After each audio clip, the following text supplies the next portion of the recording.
ইরানি missile যেমন unpredictable, সালাউদ্দিনের কথা তেমন আনপ্রেডিক্টেবল।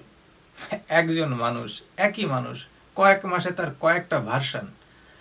31 জুলাই 2025 জুলাই সনদ নিয়ে তিনি বললেন এটা জাতীয় ঐক্যমত।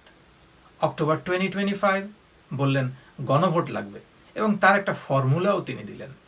ফেব্রুয়ারি 2026 ত্রয়োদশ ইলেকশনে তারা মেজরিটি পেল, সাথে সাথে তার বয়ান চেঞ্জ, সংসদ ইলেকশন মানি, কিন্তু গণভোট অসাংবিধানিক।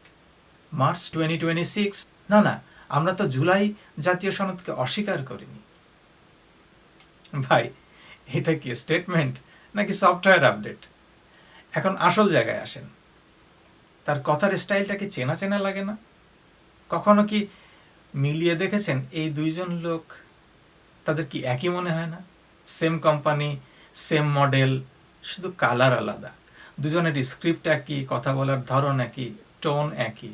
এখন অনেকেই প্রশ্ন করবেন তার ক্ষণে ক্ষণে বয়ান চেঞ্জ, এটা কি ধরনের স্ট্র্যাটেজি? একে বলে জাস্টিস ডিলেইড, জাস্টিস ডিনাইড। কোনো কিছু ঝুলে গেল তো মানুষ ভুলে গেল। উনি ঝুলিয়ে দিচ্ছেন, আমাদেরকে ভুলিয়ে দিচ্ছেন।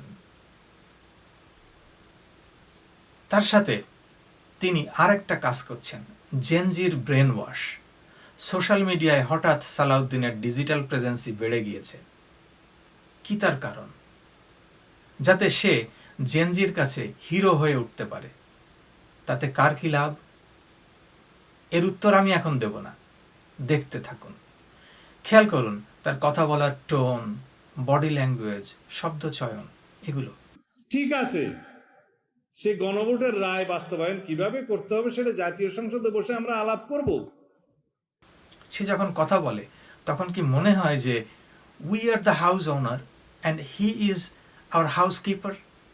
বরং মনে হয় he is our Lord, like Sheikh Hasina.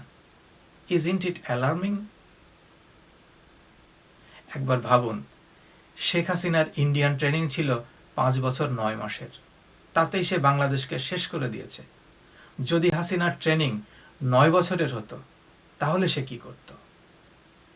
আপনারা কি ইন্ডিয়াকে সেকেন্ড চান্স দিতে চান? ভবিষ্যতে সালাউদ্দিনকে প্রধানমন্ত্রী হিসাবে পেতে চান? প্রক্রিয়া কিন্তু চলমান।